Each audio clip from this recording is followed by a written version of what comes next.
Alors, aujourd'hui, j'ai très envie de traiter un sujet qui me touche particulièrement et qui va certainement plus s'adresser bien sûr aux femmes. Quoique, messieurs, je pense que c'est toujours important d'avoir aussi ce genre de discussion, de couple, d'échange. Donc, ça peut aussi vous intéresser. Vous pouvez aussi avoir envie d'entendre ce que j'ai à dire et ce que je vais partager. Je réalise en fait depuis de nombreuses années. Alors, je vais quand même, pour ceux qui ne me connaissent pas encore complètement, je suis Géraldine Lertuillier, je suis coach de vie, je suis maman x4, je suis mariée depuis 27 ans. Je viens de France, j'habite maintenant au Canada. Enfin voilà, j'ai fait tout un petit de parcours. Je suis entrepreneur depuis 16 ans. Et en fait, j'ai plaisir à venir partager, échanger, aider les personnes à réfléchir, à s'améliorer, à devenir des meilleures versions d'eux-mêmes, etc., etc. Et notamment dans mon parcours d'entrepreneur à coach de vie, euh, c'est vrai que bah, voilà, j'ai appris en fait à voir la vie de façon différente, à analyser la vie de façon différente. Et puis, bon, bah, vous verrez, j'ai déjà partagé en fait dans mon podcast mon chemin de vie en fait, et ce qui fait que j'ai une certaine crédibilité à venir échanger sur ça. Donc, je vous invite à aller écouter mon histoire sur mon podcast.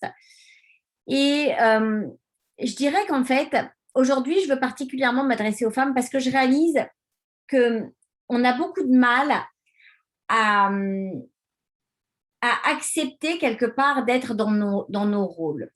Alors, je m'explique. Une femme va jouer plusieurs rôles dans sa vie. Elle va être la femme qui travaille, elle va être la femme qui est maman, elle va être la femme, elle va être l'épouse de, elle va être l'amie, elle va être, enfin voilà, on a différents rôles et vous, messieurs, c'est pareil, vous avez aussi ces différents rôles de papa, de mari enfin bon voilà, on a tous ces rôles de l'ami, du meilleur ami, du conjoint, de l'amant, etc. Et en fait, de mon point de vue, en tous les cas, je trouve que pour réussir à avoir une vie parfaitement équilibrée, parfaitement alignée, quand on fait le choix, parce que bien sûr, il faut quand même réaliser que tout dans la vie est un choix, mais quand on fait le choix de vivre à deux, quand on fait le choix de vivre à deux et de créer une famille, quand on fait le choix de vivre à deux, de créer une famille et en même temps de prendre soin de soi malgré tout, c'est important de savoir trouver un équilibre dans tous nos rôles. C'est-à-dire qu'on ne peut pas être que la femme ou l'homme d'affaires, on ne peut pas être que la mère ou le père, on ne peut pas être que l'amant ou l'amante. On a besoin de trouver un équilibre dans tous ces rôles. Et parce qu'on va réussir à trouver un équilibre dans tous ces rôles, on va trouver un équilibre dans notre vie. Alors, bien évidemment que l'équilibre parfait n'existe pas, mais il n'empêche qu'il faut chérir chacun de ses rôles, car chacun de ses rôles est important. Lorsque vous avez décidé de fonder une famille, vous ne pouvez pas être que la femme d'affaires et la maman. Parce que sinon, c'est votre couple qui va perdre de la vitesse et malgré tout, vous serez malheureuse et malheureux. Parce que quand on a décidé de créer une famille et de vivre en couple avec quelqu'un, c'est qu'on veut bâtir quelque chose avec cette personne. Donc, il faut essayer de trouver du temps pour chacun de ces rôles-là. Il y a le temps où vous allez être l'homme ou la femme d'affaires. Il y a le temps où vous allez être le papa et la maman. Il y a le temps où vous allez être juste vous, l'homme, la femme qui prenez soin de vous. Il va y avoir le temps où vous allez être le couple, l'amant, l'amante, passer du temps ensemble. Il y a des moments où vous allez être l'ami. Et c'est très important, je vous présente ma petite mascotte, Patch, et c'est très important, en fait, de trouver un équilibre presque parfait dans tout ça. Ou en tous les cas, de réussir à accorder du temps dans vos journées par rapport à tout ça. C'est très, très, très important de, quelque part, oui, je dirais, alors ça peut paraître, on peut se dire, et d'ailleurs, vous avez vu, j'ai également du mal à venir vous le partager parce que c'est vrai que ça peut paraître bizarre, mais c'est important, en fait, moi, par exemple, je suis travailleur autonome, je travaille à domicile, je travaille de chez moi. Donc, mes enfants savent, par exemple, et mon mari, que quand la porte de mon bureau est fermée, c'est que c'est un temps pour moi où je suis la femme d'affaires. Quand je suis dans ma chambre avec mon mari, mes enfants savent par exemple que c'est le moment où c'est le couple, nous, c'est notre moment à nous, c'est notre endroit. Et d'ailleurs, permettez-moi de vous partager qu'à un moment donné, avec mon mari, on avait des maisons d'hôtes en Provence, c'était magnifique, on passait vraiment beaucoup de temps avec ça, c'était très très chouette. Mais c'est vrai qu'il nous manquait cette bulle du moment en fait où on arrivait à être vraiment le couple, où on a des échanges, des discussions, on va parler des enfants, on va parler du futur, on va parler de ce qui s'est passé la veille, on va parler, je sais pas, de choses de choses et d'autres. Et c'est vrai que c'est quelque chose qui nous manquait et qui faisait que du coup, il y avait un déséquilibre. Oui, on était heureux. Dans nos affaires, ça marchait très bien. Donc, en tant qu'hommes et femmes d'affaires, entrepreneurs, ça marchait très bien. Notre vie de famille fonctionnait très bien. On adorait nos enfants, on s'adorait, on était très heureux, etc.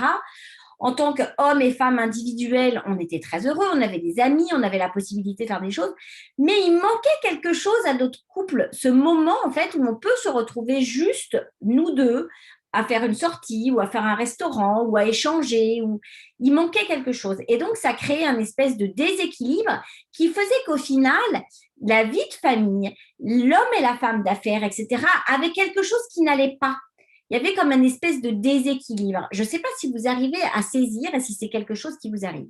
Donc, je vous inviterai, en fait, et c'est une discussion que vous pouvez avoir avec votre conjoint ou votre conjointe, c'est une discussion que vous pouvez avoir avec vous-même, c'est un moment de silence que vous pouvez vous offrir de vous à vous, et c'est après aller vous ouvrir à l'autre, parce que c'est important d'échanger avec l'autre.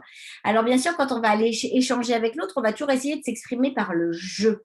Parce que le jeu, c'est vous, c'est moi, c'est ce que je ressens, et pas avec du tu, ou pas avec du nous, ou pas avec du on, mais avec du je. Et je vous avouerai que réfléchissez à ça, si vous êtes en perte de vitesse par rapport à un déséquilibre, que ce soit au niveau de votre travail, vous n'arrivez pas à concilier les enfants et le travail, les enfants et le couple, le travail et le couple, le travail et les amis et le couple. Essayez de trouver, ou même vous, juste vous, vous-même, vous savez, de vous autoriser un moment juste pour vous, parce que c'est très important de se permettre un moment juste pour soi. Je vous dirais que l'idéal, c'est même un petit quart d'heure chaque jour de vous avec vous. Vous savez, une date avec vous. Vous allez juste passer un petit moment avec vous-même pour faire le point sur votre journée, sur ce pourquoi vous avez de la gratitude, ce pourquoi vous êtes heureux, ce que vous voulez plus, ce que vous ne voulez plus, ce que vous voulez transformer, ce que vous voulez changer, etc., etc.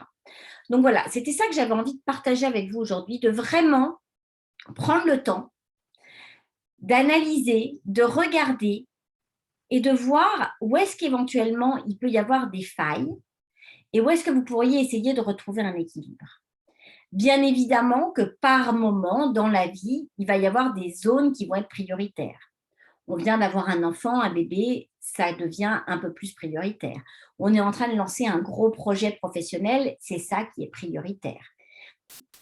Par contre, quand vous avez ces priorités qui peuvent bouger, hein, c'est des cubes qui vont se déplacer, ça va, il n'y a aucun souci. Par contre, à partir du moment où ça a un impact sur votre conjoint, votre conjointe, vos enfants, vos parents, etc., peu importe, ça a un impact sur d'autres personnes, vos collègues, vos partenaires d'affaires, etc., etc., c'est important de communiquer, d'aller voir l'autre et de dire, voilà, en ce moment, il se passe ça, donc je vais prioriser telle ou telle chose. Plutôt que de dire j'ai pas le temps, j'ai pas le temps, j'ai pas le temps, non je peux pas, j'ai pas le temps, ou non je ferai pas ça, ou d'essayer de courir tous les liens à la fois puis finalement de ne pas réussir à tout faire. Ayez ces discussions. Accordez-vous le temps chaque jour de voir où est-ce que vont se placer vos priorités et ce que vous allez faire, comment vous allez organiser vos journées. Ça peut paraître idiot, mais je peux vous garantir que ça fait du bien, que ça permet de ne pas se sentir complètement dépassé. Ça permet d'avoir une certaine vision sur sa journée, une certaine visibilité sur sa journée, sur son mois, sur sa semaine. Ça permet d'être assez clair avec soi et de savoir exactement où on veut aller. Voilà mon petit conseil du jour. J'espère que ça vous servira. On se retrouve bien évidemment la semaine prochaine avec d'autres conseils. N'hésitez pas à vous abonner, n'hésitez pas à partager. Et je vous invite, pour ceux qui me suivent sur YouTube, à aller faire une rétrospective, à aller écouter ce que j'ai déjà enregistré depuis à peu près 18 semaines sur la chaîne Spotify Bulle de Bonheur, ou alors ça peut être n'importe quelle autre chaîne de podcast. Bulle de Bonheur avec un S. Vous reconnaîtrez mon identité, bien évidemment, ma photo. Donc voilà, je vous remercie de suivre cette chaîne, je vous remercie d'être avec moi et j'espère vraiment que ce que je vous apporte vous servira pour une meilleure vie, vivre votre plein potentiel, être heureux et bien évidemment avoir plein de succès.